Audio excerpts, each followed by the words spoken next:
कितनी सुंदर चौपाई है।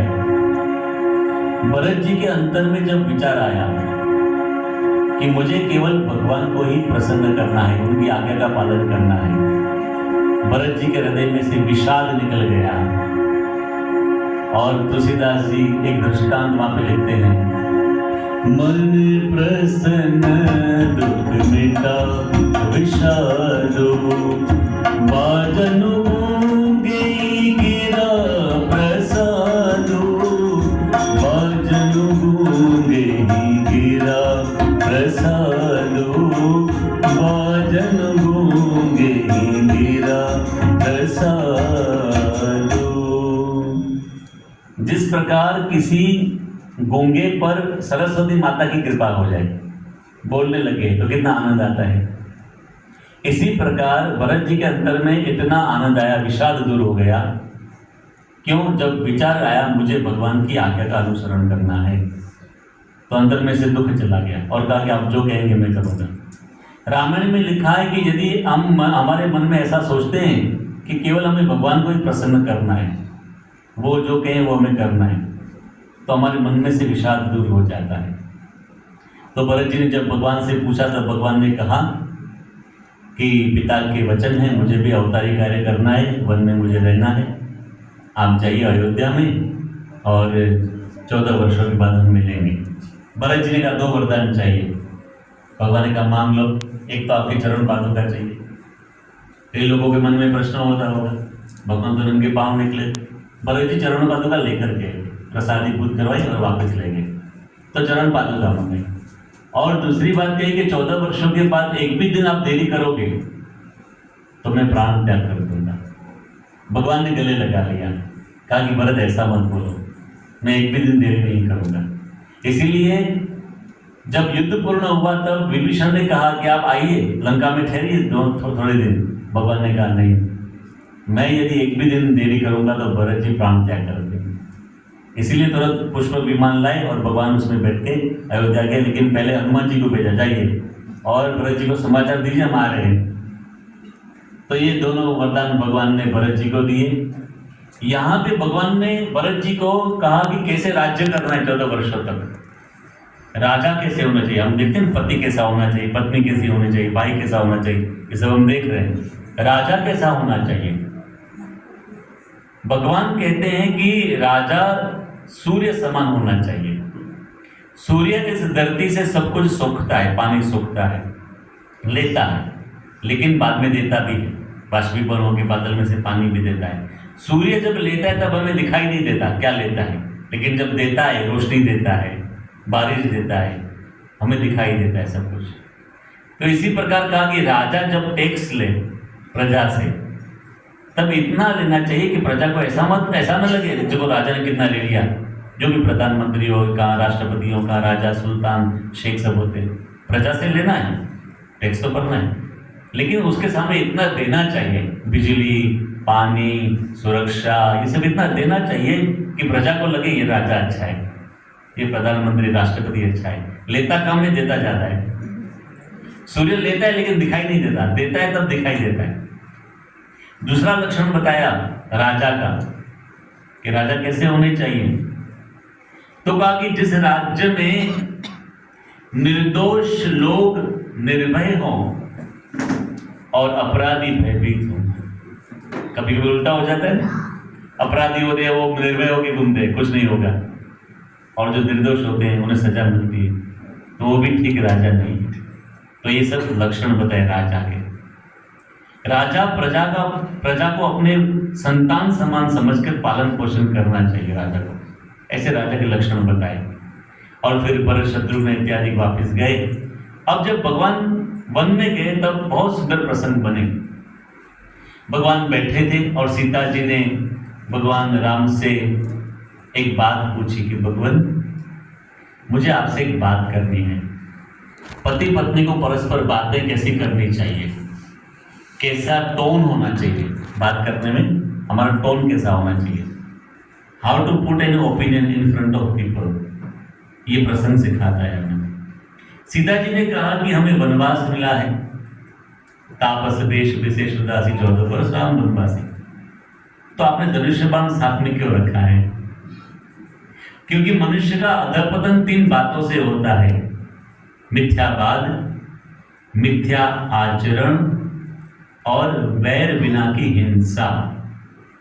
लोग अनाप शनाप बकते रहते हैं, इसीलिए झगड़े होते रहते हैं।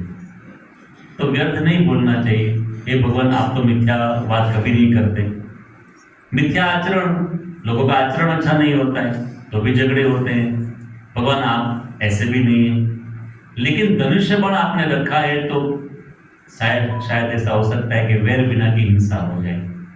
क्योंकि मैंने एक कथा सुनी है, ऐसा कहकर सीता जी राम भगवान को कथा सुनाती है। एक ऋषि थे, बहुत तपस्वी थे, उनकी तपश्चर्या का बल इतना बढ़ गया कि इंद्रासन भी डोलने लगा। इंद्र ने सोचा ये तो अभी इंद्रासन पे बैठ जाएंगे, इंद्र तो हमेशा विघ्न डालते, अप्सराएं भेजी। लेकिन ऋषि तो इतने तपस्वी थे कि प्रलोभन में न फंसे। अब इंद्र स्वयं मुसाफिर का रूप लेकर आए, एक तलवार थी हाथ में और कहा कि ऋषिवर्य मैं एक मुसाफिर हूं, यात्रा करने के लिए जा रहा हूं।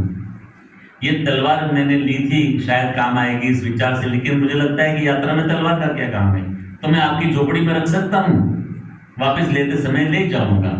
ऋषिवर्य दयालु थे, कहा कि रख दो वहां पे कोने में। इंद्रदेव गए सो गए, वापस नहीं आने वाले थे। अब ऋषि रोज देखते तलवार को। सीता जी कहती हैं कि जो चीज हमारे हाथ में होती है ऐसा करने का विचार आता है। हाथ में माला होती है तो क्या विचार आता है? भजन करने का, माला घुमाने का विचार आता है, भजन करते हैं। हाथ में लकड़ी होती है तो मारने का विचार आता है। आप बच्चों को पेंसिल कलर दें तो दीवारों पे वो चित्र बनाते रहते हैं। आज मोबाइल सबके हाथ में आ गया, हर 3 मिनट में मनुष्य का हाथ मोबाइल पे जाता है, उसका प्रभाव है। किसी को कैमरा दे देते, फोटो निकालते रहते, किसी भी चीज का प्रभाव है। आपके घर में शास्त्र पढ़े रहते हैं तो आपको शास्त्र पढ़ने का विचार आएगा, न्यूज़पेपर पढ़ रहते हैं तो न्यूज़पेपर पढ़ने का विचार आएगा। वस्तु के आंदोलन होते हैं, प्रत्येक चीज का एक भाव होता है। तो सीता जी ने कहा कि तलवार को देख देख के ऋषि ने सोचा जब तक मैं झोपड़ी में रहता हूं तब तक तो मैं दृष्टि रखता हूं कोई ले न जाए। जब मैं बाहर जाता हूं फल फूल लेने के लिए, पीछे से कोई ले जाए तो मैं मुसाफिर को क्या जवाब दूंगा। तो ऋषि बड़े तलवार लेकर अब वन में घूमने लगे। और वन में तो क्या थे, बड़े बड़े पेड़ थे, घाटियां थी, तो रास्ता क्लियर नहीं दिखाई देता था। ऋषि ने तलवार ऐसे ऐसे घुमाई तो रास्ता क्लियर हो गया। ये तो इंद्र की तलवार थी, वज्र जैसी थी धार। तो ऋषि को लगा ये चीज बहुत अच्छी है, हर रोज लेकर जा रहे, रास्ता साफ करते थे। और एक बार एक लोमड़ी एक खरगोश के पीछे पड़ी मारने के लिए, तो लोमड़ी के ऊपर तलवार चलाई, लोमड़ी पर एक खरगोश बच गया। तो ऋषि को लगा कि मैंने एक खरगोश की जान बचाई, लेकिन एक को मार दिया, उसका क्या। ऋषि ने सोचा कि ये ऐसी चीज है कि कोई गलत बोले, कोई गलत काम करे तो उसको दंड देने के लिए अच्छी चीज है। अब तो उसका उपयोग करने लगे, धीरे धीरे पशुओं को मारने लगे, मनुष्य को मारने लगे। धीरे धीरे पाप बढ़ते गए, मुनि में से खूनी हो गए। स्वर्ग में तो नहीं गए, नरक में जाना पड़ा। अब ये प्रसंग सीता जी राम भगवान को कहती हैं और कहती हैं कि किसी भी चीज का प्रभाव होता है। तो आप धनुष्य बाण रखते हैं तो मुझे ऐसा विचार आता है कि वैर बिना हिंसा ना हो जाए। इतना कहने के बाद अब देखो सीता जी की वाणी कैसी है, कैसे बोलना चाहिए। सीता जी कहती है देखो पतिदेव, ये तो मेरे मन में विचार है, मैंने आपके समक्ष पेश किया मेरा विचार, मेरा कोई गलत भाव नहीं है, लेकिन आपको बुरा तो नहीं लगा। कैसे बात करनी चाहिए। अब राम भगवान की आप विशेषता देखो, हाउ टू रिस्पॉन्स, कैसे रिस्पॉन्स देना चाहिए। तो भगवान ने सबसे पहले क्या किया, भगवान ने पूरी बात सुनी। क्या भगवान जानते नहीं थे कि पूरी कहानी के बाद क्या कहने वाली है सीता जी? भगवान थे, भगवान तो सब कुछ जानते, लेकिन सुना। भगवान ने सिखाया कि सबसे पहले सुनो। हम सुनते ही नहीं घर परिवार में, कोई अपना ओपिनियन दिए, सुझाव दे, हाँ मुझे मालूम है, ऐसा नहीं होगा, जाओ। फर्स्ट ऑफ ऑल लिसन, आप सबसे पहले सुनो, क्योंकि listening is the key to understand people and understanding people is the key to manage people. Sometimes we listen, but we listen to answer. We don't listen to understand. हम जब सुनते भी हैं तो हम जवाब मन में तैयार करते हैं कि ये बोल रहा है, अपनी ये जवाब दूंगा. Don't listen to answer, listen to understand. Ram भगवान पूरी कथा सुनते हैं, सीता जी की पूरी जो उनका ओपिनियन था, सुझाव था, सुनते हैं और फिर रिस्पॉन्स कैसे देते हैं. भगवान कहते हैं सीता जी तुम्हारी बात सही है. हम रिस्पॉन्स कैसे देते हैं, तुम्हारी बात गलत है, ऐसा नहीं होगा. भगवान कहते नहीं, तुम्हारी बात सही है. किसी भी चीज का प्रभाव होता है और हाथ में लेने से वो करने की इच्छा होती है. लेकिन मैंने धनुष्य बाण हाथ में रखे, उसका कारण है मैंने ऋषि मुनियों को वचन दिया है कि मैं आपकी रक्षा करूंगा, यज्ञों की रक्षा करूंगा, और इसलिए मैं धनुष्य बाण रखता हूं. वन में भी अवतारी कार्य करने के लिए, असुरों के संहार करने के लिए मैंने धनुष्य बाण रखा है. लेकिन तुम्हारी बात भी गलत नहीं है, इसलिए तुमने जो कहा उससे मुझे बुरा नहीं लगा, क्योंकि तुम मुझे प्रिय हो, तुम्हारी बातों का मुझे बुरा नहीं लगता. पति पत्नी को कन्वर्सेशन कैसे करना चाहिए भी सिखा दे रामायण में. भाई भाई, भाई बहन, माता पिता संतान, मित्र मित्र के बीच हम कैसे हमारी बात रखें. वाणी विवेक, क्योंकि सबसे ज्यादा झगड़े होते हैं ना गृहस्थाश्रम में. 95% इसका कारण है हमारी वाणी. भगवान ने कृपा करके वाणी प्रदान की. किसी मनुष्य के इधर किसी पशु को वाणी नहीं है, मनुष्य के पास वाणी है. इसलिए 7100 भाषाएं डेवलप हुई. बोलना सबको आता है, लेकिन क्या बोलना चाहिए, कैसे बोलना चाहिए, किसके पास कैसी बात नहीं करनी चाहिए, वो हमें रामायण से सीखने को मिलता है. तो वाणी हमेशा मीठी रखें, वरना कैसा होता है. एक बार एक पत्नी थी, पति सुबह में उठे, उससे पहले उठ गई और दूध बहुत सुंदर बनाया और पति को जगह कहा कि लो पियो, दूध पियो. और पति सोचने लगे कि जब से शादी हुई तब से मैं सुबह उठ जाता हूँ और मैं अपने आप चाय बना के या तो फिर मैं कॉफ़ी बना के, दूध बना के पी लेता हूँ, ऑफिस में चला जाता हूँ. आज क्या है, ये मुझसे पहले तैयार होकर दूध बनाकर लेकर आई. पति ने कहा क्यों आज दूध बनाकर लेकर आई. पत्नी ने कहा आज नाग पंचमी है, नजदी है. मैं कहा ढूंढने जाओ नाग. थोड़े दिन हुए तो पति तो उठते ही थे, तो पति ने अबिल, गुलाल, कंकु, चावल सब लिए, पूजन विधि करते हैं ना, और पत्नी तो सो रही थी, उसके मुंह में डाल दिए. तो पत्नी खड़ी हो गई, ये क्या कर रहे हो. तो कहा कि आज दशहरा है, शस्त्र पूजन कर रहा हूं, क्योंकि तुम्हारी जीव तो शस्त्र जैसी है. अब घर परिवार में ऐसे झगड़े होते रहते हैं, लेकिन उस समय हमें एक प्रसंग याद करना चाहिए. J.R.D. टाटा, जमशेदजी टाटा थे ना, उनके एक मित्र थे. उनका स्वभाव था भूलने का स्वभाव, फॉरगेटिंग नेचर होता है ना. पेन भूल जाते थे, कहीं भी सही करते थे, किसी फॉर्म में, चेक में, डॉक्यूमेंट में, तो फिर वहां पे पेन भूल जाते थे. कई लोगों को ना चश्मे का कवर भूल जाते हैं, मोबाइल भूल जाते हैं, रुमाल भूल जाते हैं, फॉरगेटिंग नेचर होता है. तो वे पेन भूल जाते थे और इसीलिए अपने ड्रॉवर में, ऑफिस के ड्रॉवर में 1-2 रुपए की छोटी पेन होती है, सस्ती पेन, वो 50-60 रखते थे. घर में भी 50-60 पेन रखते थे. क्यों? क्योंकि भूल जाए तो फिर दुख न हो. 1-2 रुपए की पेन है, वो तो ही वॉज बिलियनर. 1-2 रुपए की पेन तो क्या है. तो J.R.D. टाटा ने देखा और कहा कि तुम इतनी सारी पेन क्यों रख रहे हो. तो कहा मैं भूल जाता हूँ पेन. तो J.R.D. टाटा ने कहा कि तुम्हें ये स्वभाव छोड़ने की जरूरत है, तो तुम ऐसा करो कि महंगी पेन लेके आओ. तो कहा कि रहने दो, पैसे मेरे चले जाएंगे उसमें. तो कहा कि नहीं, गिव इट अ ट्राई. तो उसके मित्र ने 22 कैरेट सोने की पेन बनाई और उसमें बहुत सुंदर जो रिफिल होती है और उसमें नंग जड़े थे, डायमंड्स, और कोर्ट में यहाँ पे रखते तो सब देखते थे. वो स्वर्ण की पेन, गोल्डन पेन और रियल डायमंड के साथ.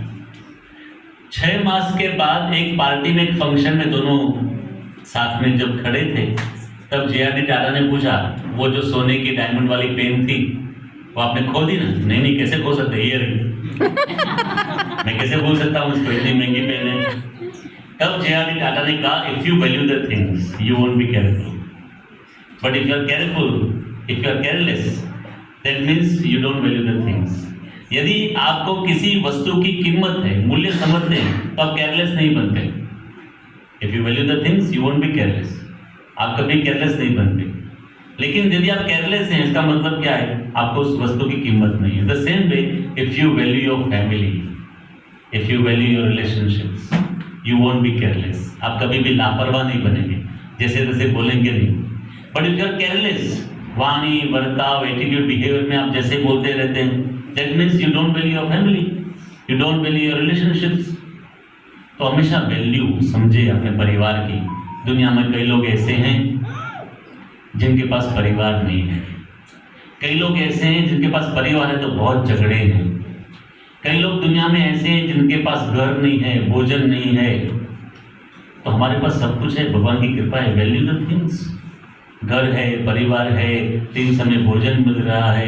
दुनिया में कई लोगों को एक समय भोजन नहीं मिलता है, इसलिए वैल्यू समझे।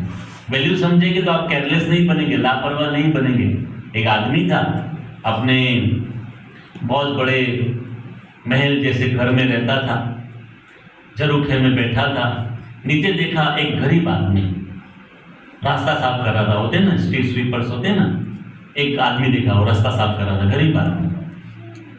तो शाहूकार आदमी ने ऊपर देखकर भगवान से कहा, oh God thank you that I am not a poor. आपने मुझे धनवान बनाया, गरीब नहीं बनाया। I must thank you, thank God that I am not a poor.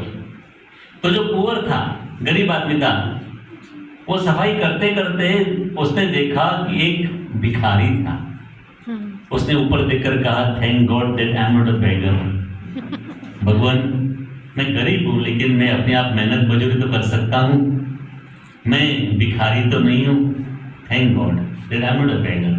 वो जो भिखारी था, भीख मांग रहा था कटोरा लेकर, उसने एक पागल आदमी को देखा और भगवान से कहा, thank God that I am not a man. मैं भले भिखारी हूं लेकिन स्क्रू तो ढीला नहीं आते, मैं समझदार तो हूं, पागल तो नहीं हूं। अब जो पागल आदमी था, उसने एक एम्बुलेंस में एक दर्दी को, पेशेंट को जाते हुए देखा। तो उस पागल आदमी ने ऊपर देखकर कहा, thank God that I am not a patient.